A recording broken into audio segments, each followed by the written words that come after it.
Hello and welcome to Legislative District 17 in sunny Arizona, in the county of Pima, in the southern part of this absolutely beautiful state. I'm Darrell Parrish Bakeman, and I happen to be the program director for Legislative District 17, a real pivotal district in this upcoming 2024 election. And today, the subject matter for our discussion is unions. And we're doing that because unions happen to be the best organizing unit in our democracy. I could say one of, but I happen to think they're pretty consistently very effective in organizing.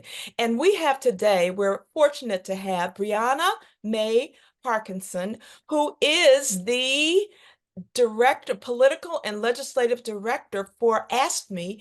That's AFSCME. And for those of you that are not familiar with that acronym, it stands for the American Federation of State, County, and Municipal Employees. Welcome, Brianna. Hello, everyone. Nice to be here today. I want to tell you a little bit about her before we get started. She is a dedicated advocate for social justice and companion civil rights. As the political and legislative director for AFSCME in Arizona, she has effectively bridged labor and progressive groups, driving member mobilization, voter contact, and get out the vote activities, and she has strategic acumen. With a strong grounding in finance and operations management, she has managed budgets exceeding $1 million, demonstrating both her strategic and fiscal capabilities. I'm not going to tell them more because I think we're going to deal with some of this in our discussion today. Brianna happens to be a young, dynamic leader of a union. And that's the other reason we wanted to have her present today. Welcome, Brianna. Thank you, Darrell. It's a pleasure to be here. Happy to get started. And we had the pleasure of having her make a presentation to our general meeting a week ago, and she shared a PowerPoint presentation. So now Okay. Brianna has the access to Hold on one sharing the second. screen, and she's going to start the PowerPoint presentation. So thank you, everyone, for having me. Those that are listening in, I know this is going to be posted on the YouTube channel, so that is exciting. Can't wait for you all to learn more about labor, but especially AFSCME, which stands for the American Federation of State, County, and Municipal Employees. Yes, it is a mouthful. That is why we just say AFSCME. We represent workers in the city of Tucson, city of Phoenix, and the city of Peoria. We also have members in Pima County. We have some private workers in El Rio health centers, as well as AMR and EMS across the state of Arizona. So you can imagine that is a lot of different members, a lot of different viewpoints and stakeholders, as well as our very own constituent group. So I'm happy to be here today to kind of share with you a lens and a bird's eye view into AFSCME. So the objectives for today is to kind of understand union priorities, structure, and the union difference, for folks to understand how they can show support for workers and their right to organize, to be able to build relationships in the labor movement, and to understand the union endorsement processes. Then there will probably not be Q&A since this is a Zoom recording, but if you all have questions, please feel free to leave comments in the YouTube, and hopefully Darrell will be able to get those to me and I can answer any questions that may come about. So you're probably wondering a little bit more about who we are. AFSCME is a union of more than 1.4 million members across the United States and in some United States territories like Puerto Rico. We have folks in Hawaii. That's why we call ourselves international. We are not just the 50 states. So AFSCME, like I said, is a union of more than 1.4 million members who bring passion for public service to the work that they do every day. AFSCME members work for state, county, and municipal employees, like it says in our name, and many work for private companies that provide public services. The jobs that we do in these particular fields range from childcare providers to people who do in-home care, court clerks, social workers, water, sewer, trash workers, you name it, we probably have it. If it's a public job, we probably represent it. They drive our kids to school. They help keep our community safe, healthy, and strong. So we see our role as supporting good jobs for all, quality public services for all, democracy for all, and retirement security for all. Lastly, healthcare for all. Those are all things that AFSCME definitely keeps heart and mind. And of course, there's more context to that in regards to all of those areas of experiences, but also AFSCME members who maybe plow our roads and work in public libraries to keep our community safe. Those are some examples of good jobs for all. When we think about the AFSCME legacy, many of you have probably heard about the San Jose justice movement, Memphis sanitation strike. Those are all things that AFSCME has done in organizing in their history. And to give you a little bit more insight into that, the sanitation workers who organized in Memphis more than 50 years ago formed a union because they worked in blistering heat and driving rain with no recognition and no respect. Their wages didn't lift them above the poverty line. It was about freedom, the freedom to speak out without retaliation, the freedom to take time off of work to care for their loved ones, or when they were sick or just needed a break, the freedom to live with dignity. And they won because of their bravery and persistence. And then, if you can imagine, half a century later, workers in the US still want those freedoms and still need superhuman persistence and bravery to form a union for the first time. We've made it almost impossible in this country for workers to win a voice on the job. Employers regularly take and break the law when their employees attempt to form a union. And in more than half the states, public employees still lack full collective bargaining rights. For example, here in the state of Arizona, we have what is called meet and confer, which just simply means it is not a legally binding contract. It is just a meet and confer, kind of just an agreement that we will abide by these rules and laws, but they legally have no principles as to have to abide by those laws, which is why we're fighting for collective bargaining rights in the state of Arizona and in many other states that kind of ascertain to that same notion. That's why helping new groups of workers organize is such an important priority for AFSCME, and they are organizing all over the country. Some examples of that, many of you have probably seen the Amazon workers who have been organizing, Cultural Workers United, CCPU, folks out in Northern Virginia and Colorado and Nevada. Those are all some great examples of folks continuing to organize. We've also seen Starbucks workers organize across the country. Hopefully we can still be able to see that happen as we kind of move into a new era. So we're making a moment, a movement. I mentioned some of those: Amazon, Starbucks, Apple is also been pushing for a union over the last couple of years. And so high public support for unions is something that we're seeing in the highest approval ratings across the country. According to a 2022 Gallup annual work and educational poll, 71% of Americans believe in labor unions, and more people, regardless of political party, view unions as a positive thing to leveling the playing field for all workers across the board. So we're experiencing some very new energy with even younger workers. As we mentioned, Starbucks, right? Most people who work at Starbucks are on the younger end. And so it's really exciting to see fresh energy injected into new organizing by young, diverse workforce, leading to victories in those places like Starbucks, Amazon, and cultural institutions. So continued faith in unions as an institution has also gone up since the June 2022 Gallup poll, which shows that Americans' confidence in unions is going strong.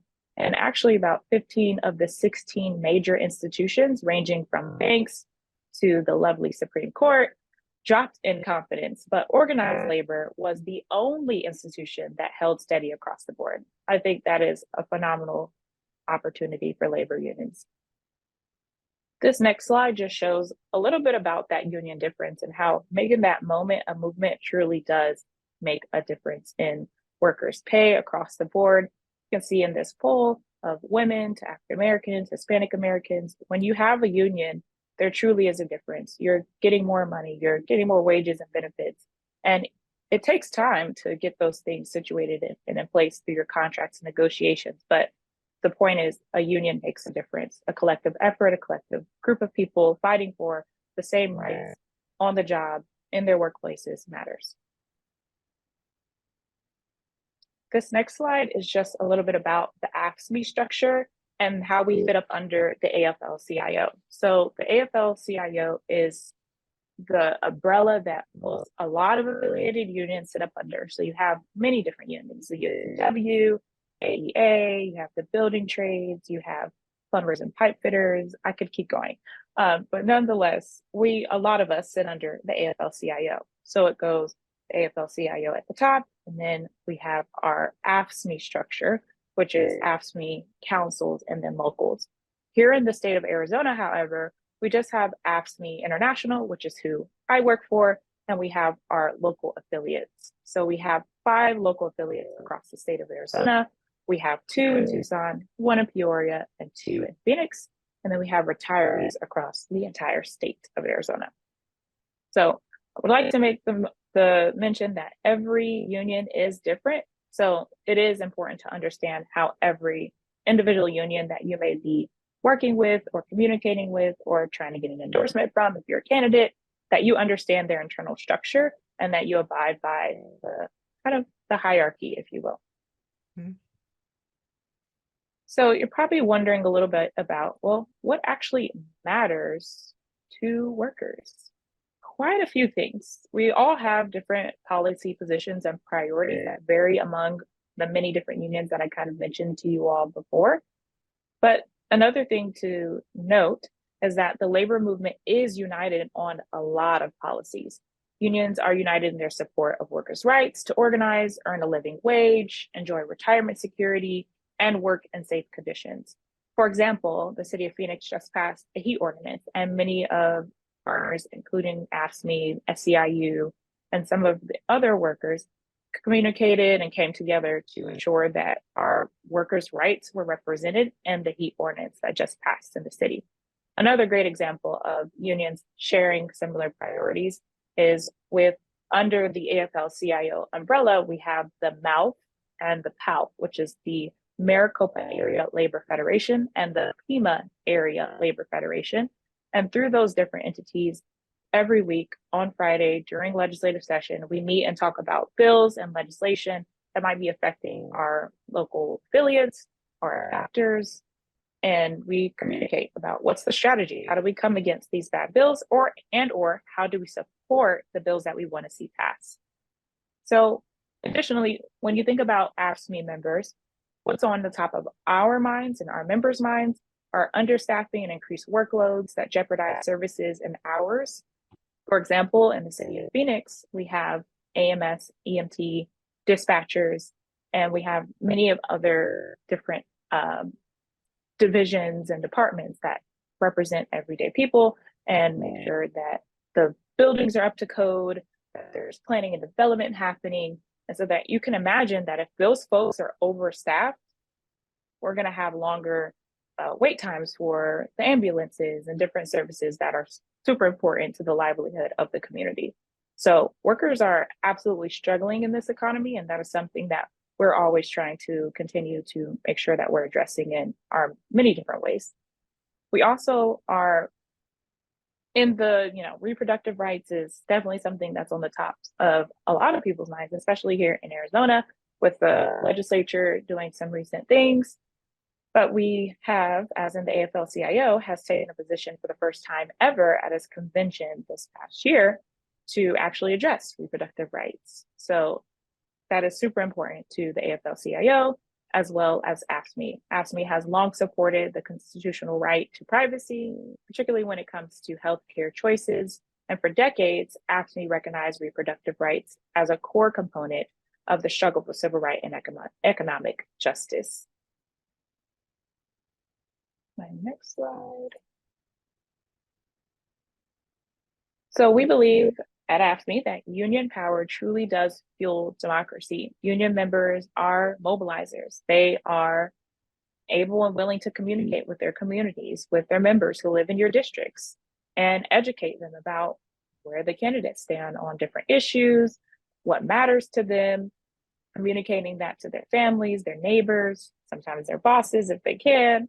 Unions are not just mailing lists. We are organizations of people who are working together every single day, who share values, who have relationships that connect us all. and that give us a lot of messaging and mobilizing power. Unions can also make campaign contributions, recruit volunteers, and mobilize for GOTV. Unions are nonpartisan organizations, and people, not just union members, but voters more broadly, are looking to elect candidates who fight for working people and economic justice, who will essentially level the playing field and unrig the economy so that everyone can get a fair shake. Unions are membership organizations that use the democratic process to make decisions. And for many unions, participation is entirely voluntary. For example, Arizona is a right to work state, which essentially just means you do not have to pay dues to the labor organization that represents your working class or your department, but you can still benefit from being a part of the union. So if we negotiate a contract with the city of Phoenix and you're not a dues paying member, still get the same benefits that our dues paying members get in the state of Arizona because it's a right to work state.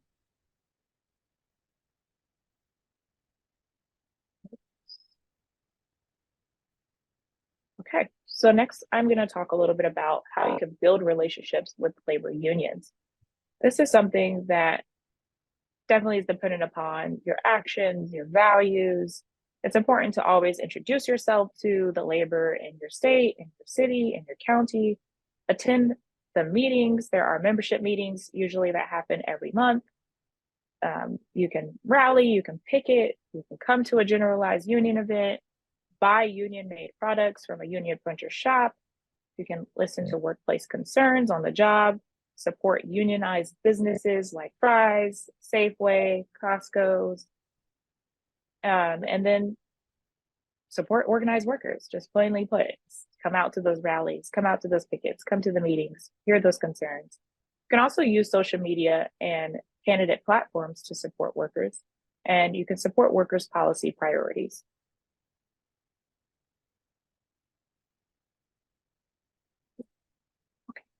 Next, we're going to talk a little bit about the endorsement process. When we are doing our endorsement process for AFSCME, we're going to be looking at which races to get involved in. Unions don't always endorse candidates in every election or in every race. Union resources are precious and time is limited. So we make a concerted effort to ensure that those resources are going to the races that are going to make the most difference for our membership. Unions make the determination on whether to get involved based on the political impact of the race, such as flipping a seat to gain a pro-worker majority, how many members live in a certain district, and future organizing opportunities to gain members in a certain district. We're also looking to select which candidates support unions in the most positive ways. And the best way to win a union endorsement is to support those issues that matter to working families. Unions support candidates who have demonstrated that they stand with us. And unions want to know your path to victory and your plan to win. For AFSCME members, we are often electing our bosses because our contracts are decided at the city or the county. At one point or another, AFSCME did represent state workers, but that got thrown out because it was an executive order and the next governor came in and threw it out. So you can imagine the influx that labor unions might experience over the course of their time. And lastly, building relationships in your local labor movement is super key and important to getting that endorsement, but also just being invited to the endorsement process. So this is just a fun tool on the next slide, www.afscme.org/findyourlocal. You can literally look up where is the local nearest you. This is just a nice tool that we like to share because it might be helpful in your process of how to get involved. And this last slide is just some resources for you to look through. We have how the AFL-CIO affiliate umbrella works. And you can find out who's actually affiliated. We have union-made print shop links. We have AFL-CIO priorities and policy positions. We have a couple of institutes and law centers in which we kind of work collaboratively to have key policies and priorities that we all kind of agree on. So that is the end of the presentation. And once again, if you have questions or feedback, feel free to put those in the YouTube chat. Thank you, Brianna. I appreciate that presentation. I think for people who are not aware of what your organization does and had no understanding of unions, because as I mentioned before we got on this interview call, there was a time when unions were a pretty dominant institution in the political process. I think they still are. And we had some presidents that wanted to do, they called it union busting, and Yes. because of the power of the labor movement, and let me say it was Mhm. and it is a very important institution. As you said, it has held steady in spite of the attacks, the political attacks that it has worked through. And I say that because there's a lot of evidence that unions are getting stronger and stronger. And some people are familiar with some of the history of unions. There's a relations act, collective effort act that was formed and that has been in place since 1935, labor relations. And what some presidents act like it doesn't exist and others act like it really exists. And I think Yeah. that we this year and the president that we've had for the last 3.5 years has worked very hard to elevate the relationship between union and governments and has shown how they can work together for workers in this country and to highlight the importance of workers. And that's the thing, that's the other reason I wanted to talk with you. There was somebody who thought corporations were people, but we know that workers are really the people that count. People are always talking about middle class workers, and unions have been advocates for elevating the levels of people in our society so that they can have a living wage and be deemed middle class. Yeah. And you just explained just how important unions have been in pushing the issues that are important to workers. And one reason you've been able to do that is because of organizing. And I'd like you to Yes. speak to how your union organizes and how your union mobilizes. Can you do that for us before we have to end this call? Absolutely. Mhm. Absolutely. I love that question because we're actually in an organizing blitz this week and last week. So the way the labor movement and specifically AFSCME organizes, we go to the work sites, we meet people where they are.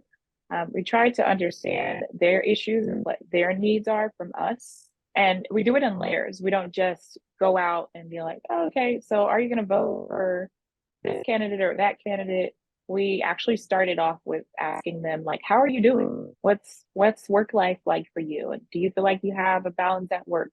For example, what we've been asking our members on the doors, on the phones, at the work sites is, have you heard about the new contract negotiations? Are you aware of what the city or the county is taking away from us or giving to us in the contract negotiation? So it's almost like we're looking to give something versus gain something from them. We still gain ultimately information and insight into our members' thoughts and needs, but our whole MO, if you will, modus operandi, is to understand their needs and address them best that we can.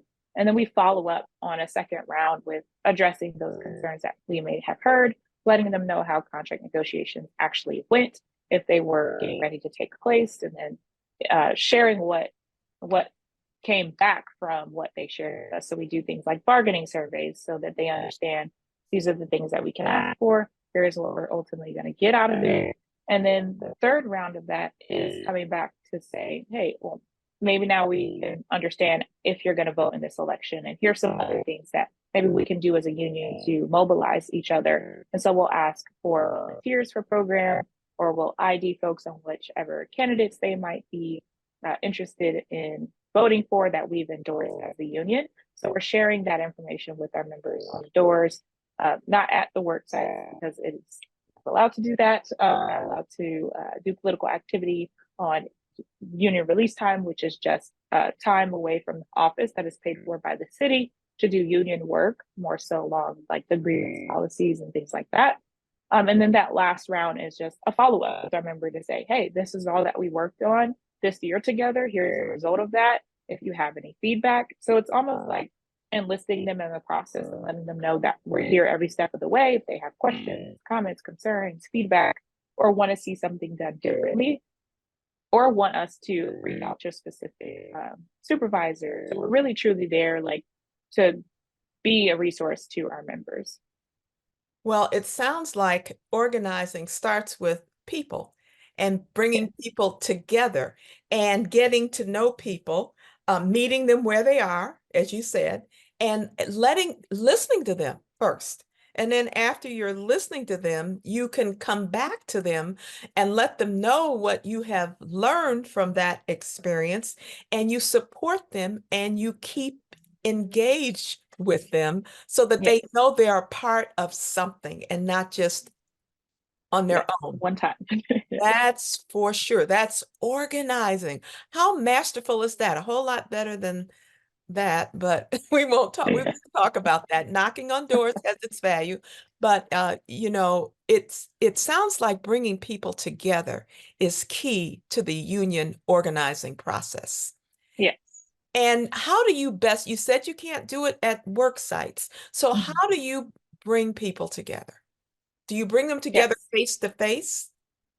Sometimes we do. I think COVID did a whammy on everybody, but we are slowly but surely getting back into the groove of having more consistent membership meetings at most of our locals. For example, our two Phoenix locals, they do membership meetings every month. And so there's a constant push, email blast, a text, whether the email goes through the city or through the actual local. We're always trying to engage members in coming to those meetings because that's where they learn and be in community with other members who have the same issues that they have or have had those same issues. And so it's important to understand, like, when you truly fellowship with others and hear others take Yeah, on life, on experiences, it does do honest justice for us all. yeah, And then I would also say that when we think about community, as we're trying to get even more creative as we continue to move back into this era of being around each other. So, for example, this past Saturday we had our second annual candidate mixer, and so we actually brought all of our endorsed candidates from across the state of Arizona and invited them to our 2960 hall. We had over 58 candidates and members attend. And it was just an opportunity for candidates to meet our members and members to meet the candidates. We talked about the union difference and what it meant for each, the candidates, what's their vision of the union, and what do they hear when they hear the word union, and then our members telling their stories. And it was really honestly a awesome moment to see folks have like that awe moment where they're like, oh, I didn't realize that that's what the union meant for the members. So to hear that story and for them to make that connecting piece. And we talked about co-governance and like what it meant to stand in solidarity. So I think continuing to do things like that are going to also move us into a nice era of true community and true partnership from candidates to their constituents. so I know we don't have much more time, but that's a beautiful picture of how we organize and by bringing people together. I think we kind of forgot about that, post COVID. Now, is that different than mobilizing? For me, yes. So when we also think about mobilizing, it's super tough because our members work 9 to 5 or a third shift, or so we're getting creative with that as well. And it's I think it goes back to getting them on their issues. It's like, okay, well, what moves you to want to come out and actually help us educate your friends, your family? And so something we're doing in the labor movement, particularly AFSCME, is relational organizing to mobilize our membership in a more concerted effort. And we've been using the software called Empower. I don't know if you've heard of it, but it's super creative. You can literally talk to family, friends. And so what we do is load lists from our software of who works at their work sites and try to ultimately inoculate members on mobilizing themselves for their communities and gathering their issues and their concerns so that we have something to kind of latch on when we talk to them again. A good example of that is just last week in Phoenix when we did our Blitz. We represent in 2960 for Phoenix. We have PTSD, not PTSD, 911 police and fire dispatchers, and MSGs, which are municipal security guards. And so they all got these AFSCME public safety pins. And we're doing is we're planting the seed of like, hey, you are public safety, you are important.